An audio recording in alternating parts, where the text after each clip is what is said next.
Hi friends, in this video I would be showing three methods to find, play, delete or share auto recorded call. Method 1.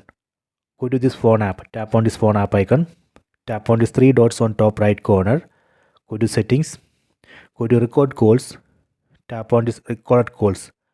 Here you can see all auto recorded calls. From here you can play or delete or share record call. This is a method 1.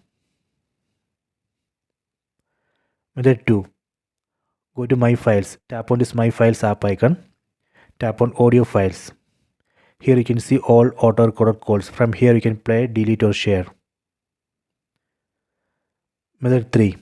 Again go to my files, tap on this my files app icon, go to internal storage, tap here, go to recordings, go to call. Here you can see all auto recorded calls. From here you can delete, share or play auto recorded call. Please try this. These are the three methods. I hope you have enjoyed this video. Please subscribe this channel. Please like and share the video.